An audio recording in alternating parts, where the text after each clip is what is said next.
Hi everyone, आज हम लोग दोस्तों बिल्कुल शुरू से एनटीपीसी एंड ग्रुप डी के लिए मैथ प्रैक्टिस प्लस रीजनिंग का प्रैक्टिस इसी बैच में स्टार्ट करेंगे। यानी कि कुछ क्वेश्चन आपका मैथ का रहेगा और कुछ क्वेश्चन आपका रीजनिंग का रहेगा। देखिए एग्जाम में दोस्तों आपका मैथ जो है 30 नंबर और रीजनिंग भी आपका 30 नंबर रहेगा। अगर आप इस पे आप कमांड हो गया आपकी अच्छी तरह से तो आप आधा से ज्यादा जंग तो आप ऐसे जीत गए हैं। और इसके बाद में फिर 40 नंबर में आपका जीके जीएस एंड करंट रहता है। दोस्तों करंट के लिए हम सप्ताह में एक दिन टॉप क्वेश्चन को छाट कर हम आपके पास एक वीडियो लाएंगे। सिर्फ करंट अफेयर का सिर्फ टॉप वीडियो बनाएंगे। सप्ताह में सिर्फ एक दिन हम लाएंगे, ठीक है। और दोस्तों इसके बाद कुछ अगर जरूरत पड़ा तो हम जीके जीएस का भी क्वेश्चन लाएंगे। दोस्तों फिलहाल अभी चलेगा मैथ प्लस रीजनिंग का क्वेश्चन प्रैक्टिस सेट। बहुत ज्यादा इंपॉर्टेंट है दोस्तों। अगर आप इस पे कमांड नहीं कीजिए, थ्योरी पढ़ने से आजकल कुछ नहीं होता है। थ्योरी आप जो पढ़े उसको बस छोड़ दीजिए, प्रैक्टिस में अब से ही लग जाइए। प्रैक्टिस एक बहुत बड़ा भूमिका आपको निभाएगा एग्जाम में स्कोर ज्यादा करने के लिए। तो चलिए आज का पहला नंबर क्वेश्चन क्या है देख लीजिए। इसी तरह से हम पर डे वीडियो लाएंगे मैथ प्लस रीजनिंग का और करंट अफेयर का सप्ताह में एक दिन लाएंगे। यदि एक त्रिभुज के पहले एक बात और दोस्तों, पहले आप खुद से ट्राई कीजिए, इसके बाद आंसर को देखिए, ठीक है। वीडियो को पॉज करके ज्यादा बेनिफिट करेगा। एक त्रिभुज के कोणों का अनुपात 4:5:6 है तो सबसे छोटा कोण क्या होगा। त्रिभुज की बात की गई। ये दोस्तों त्रिभुज है आपका। आपको पता है कि प्रत्येक कोण 60 डिग्री का होता है। प्रत्येक कोण ये 60 डिग्री का होता है। सभी को आप ऐड कीजिएगा तो ये हो जाएगा 180। जहां पे कोणों का अनुपात यानी कि टोटल कोणों का मान दिया हुआ है 4 5 6, इसे जोड़िएगा तो ये 15 हो जाएगा।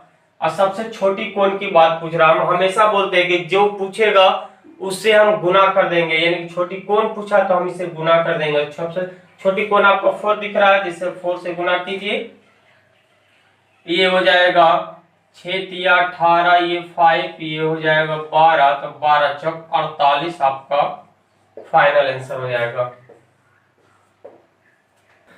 चलिए इसी टाइप पे एक और क्वेश्चन कर लेते हैं। क्या दिया हुआ है, यदि एक त्रिभुज के कोणों का अनुपात आपका दिया हुआ है 9:4:7, तो बड़ी संख्या और छोटी संख्या का अंतर का अब की बार आपसे मान पूछा है। तो छोटी संख्या और बड़ी संख्या का अंतर क्या होगा। अभी हम आपको बताए हैं कि तीनों कोण का मान क्या होता है 180 डिग्री। 180 डिग्री अभी पिछला क्वेश्चन में किए थे। और इसे आप ऐड कीजिए, इसके अनुपात कितना दिया हुआ है तो ये हो जाएगा आपका 9 7 16 420। अब देखिए क्या कर रहा है, बड़ी संख्या तथा छोटी संख्या का अंतर बताया। जैसे इसमें सबसे बड़ी संख्या आपका 9 है और सबसे छोटी संख्या आपका 4 दिख रहा है। तो 9 में से 4 जाएगा तो ये आपका बचेगा 5। तो दोस्तों जिसे भी निकालना है उसे हम गुना कर देते हैं। अब इसे काट दीजिए, 5 चौक, ये 0 0 इसे हटा दीजिए और ये हो जाएगा 9। तो 9 5 45 आपका फाइनल आंसर आ जाएगा। नेक्स्ट नंबर क्वेश्चन आपका रीजनिंग से है। मैंने पहले बोला था कि रीजनिंग और मैथ का दोनों को मिलाकर हम इसमें क्वेश्चन कराएंगे। देखिए क्या दिया हुआ है, कौन सा चित्र नागरिक, शिक्षित और मनुष्य के बीच को सही संबंध को दर्शाता है। तो इसमें आपको छांटना है। ऐसे क्वेश्चन बहुत एग्जाम में पूछे जाते हैं। देखिए ये आरआर से रांची 2014 का क्वेश्चन है, ठीक है। देखिए क्या कर रहा है, नागरिक, शिक्षित और मनुष्य में कैसा संबंध बनेगा इस डायग्राम के माध्यम से आपको बताना है। देखिए एक मनुष्य ही नागरिक होता है, नागरिक यानी कि इंसान, एक मनुष्य ही नागरिक होता है और एक नागरिक ही शिक्षित होता है। लेकिन कुछ नागरिक है, सभी लोग तो देखिए पढ़ते लिखते नहीं है। कुछ लोग अपना काम धंधा पे लग जाते हैं या फिर किसी को पढ़ने में मन नहीं लगता है। लेकिन कुछ लोग दोस्तों शिक्षा को ग्रहण करते हैं, जॉब करते हैं, या फिर कुछ लोग जो है बिजनेस करते हैं। तो कुछ पढ़े लिखे होते हैं, कुछ अनपढ़ होते हैं, ठीक है। तो देखिए पहले मैं साइड में बनाता हूं। ये एक मनुष्य है, तो कुछ मनुष्य मतलब सभी मनुष्य ही तो आपका नागरिक होता है, यानी कि ये नागरिक हो गया आपका। लेकिन अब देखिए क्या होगा, यहीं पे थोड़ा सा दिक्कत है। कुछ नागरिक जो है शिक्षित होते हैं, कुछ अशिक्षित होते हैं, तो इसका कुछ पार्ट आ जाएगा। नागरिक का कुछ पार्ट लीजिएगा, पूरा पार्ट नहीं लीजिएगा, दोनों को अलग भी नहीं कीजिएगा, दोनों को अलग कीजिएगा तो ऐसा क्या हो जाएगा कि नागरिक अलग हो गया, शिक्षित अलग हो गया, यानी कि नागरिक जो है सभी पढ़े लिखे हुए हैं, नहीं तो फिर अनपढ़ है। तो ये आपका डायग्राम यही होगा, कुछ जो है शिक्षित हो गए, कुछ अशिक्षित हो गए। ऑप्शन नंबर बी हो जाएगा। चलिए इसी टाइप पर एक और क्वेश्चन कर लेते हैं, ये भी रीजनिंग का क्वेश्चन है। दिया हुआ है कौन सा चित्र गाजर भोजन और सब्जी के बीच कुछ संबंध को दर्शाता है। और दोस्तों देखिए ये भी आरआरसी रांची 2014 में ही पूछा गया था। पिछला वाला भी क्वेश्चन 2014 में पूछा गया था रांची में, और ये भी दोस्तों 2014 का ही क्वेश्चन है। देखिए क्या कह रहा है, गाजर भोजन और सब्जी, ये तीनों शब्द से हमको एक फोटो डायग्राम बनाना है, वेन डायग्राम। तो दोस्तों देखिए भोजन, भोजन से हम उठाते हैं, भोजन से इसलिए हम उठाएं क्योंकि सब्जी क्या है, हमारे भोजन के अंतर्गत ही आ जाता है। गाजर क्या है, हम लोग खाते पीते हैं, यानी कि मेरा पेट जो जिससे भर रहा हो मेरा भोजन ही है, ठीक है, इसीलिए हम सब्जी को लिए, यहाँ भोजन को लिए। इसके बाद देखिए ये तो मेरा क्लियर हो गया। और गाजर और सब्जी में अब रिलेशन बनाते हैं। देखिए ये थोड़ा थोड़ा कुछ जानकारी भी होना चाहिए, नहीं जानकारी होता है तो फिर गलत हो जाता है। गाजर दोस्तों कितना है जो समझ में नहीं आता कि फल के अंतर्गत रखें कि सब्जी के अंतर्गत रखें, लेकिन गाजर आपका सब्जी के अंदर ही आता है, सब्जी के अंतर्गत ही आता है, तो ये आपका सब्जी हो जाएगा। सब्जी में आपका जितना भी है बैगन कद्दू जो भी है आलू टमाटर, ये सब सब्जी के अंतर्गत आ जाता है, लेकिन गाजर भी सब्जी के अंतर्गत ही आ जाता है, तो ये अंदर चला जाएगा, गाजर अंदर हो जाएगा। तो इस टाइप का डायग्राम देखिए कहां बन रहा है आपका, ऑप्शन नंबर सी में बन रहा है।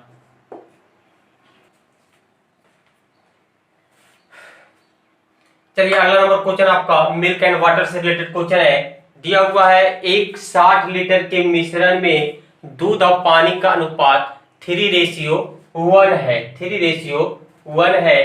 तो इस अनुपात को 2:1 करने के लिए, यानी कि अनुपात को 2:1 करने के लिए इसमें कितना पानी और मिलाया जाए। ऐसे क्वेश्चन को बस थोड़ा सा ध्यान देने वाली बात है, पानी मिलाने के लिए बोल रहा है, पानी मिलाने के लिए बोल रहा है, दूध के साथ छेड़खानी नहीं होना चाहिए। पानी कम बेसी हो सकता है, लेकिन दूध की जब हम बात ही नहीं कर रहे हैं तो दूध कम नहीं होना चाहिए, जो रेशियो दिया हुआ है वही रेशियो में रहना चाहिए। देखिए ये आर.एस. अग्रवाल का चित्र है, सॉरी आर.एस. अग्रवाल का क्वेश्चन है, ये अंकगणित जो हम लोग सॉल्व करते हैं आर.एस. अग्रवाल का है।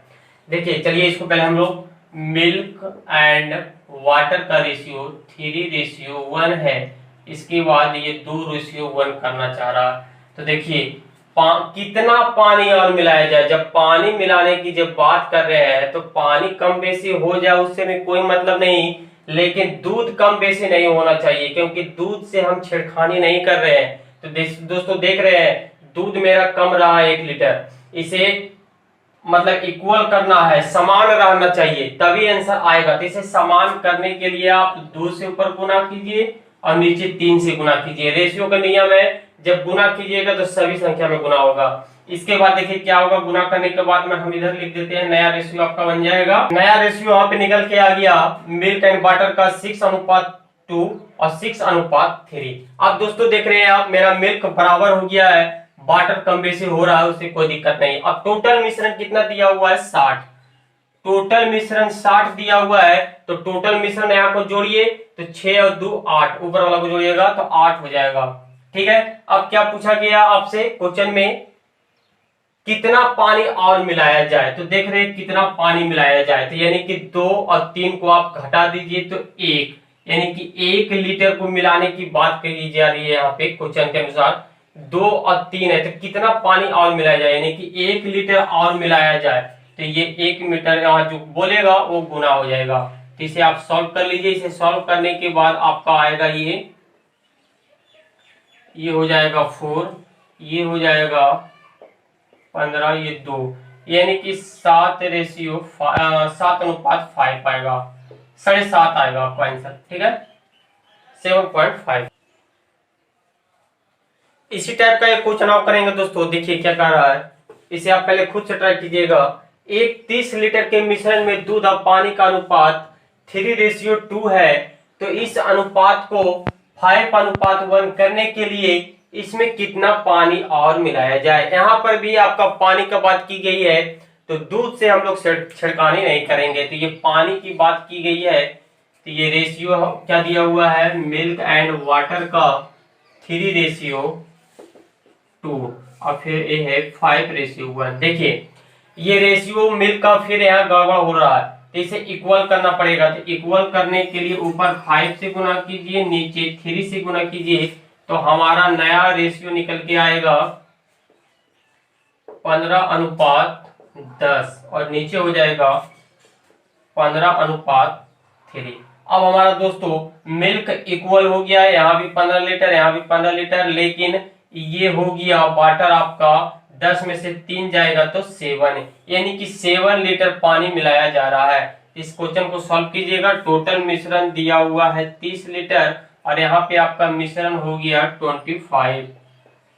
25 हो गया। कितना मिलाया जा रहा है, तो 7 लीटर पानी मिलाया जा रहा है। जो मिलाया जा रहा है, जो निकालने के लिए बोलेगा उसे हम गुना कर देते हैं। तो इसे सॉल्व कीजिएगा, 5 से ये 6 हो जाएगा, ये 5 हो जाएगा, ऊपर से ऊपर गुना हो जाएगा, 7 चौक 42, ये 5। इसे सॉल्व कीजिएगा तो ये आपका निकल के आएगा 8.5 चौक 20, ये 8.4 आंसर आएगा।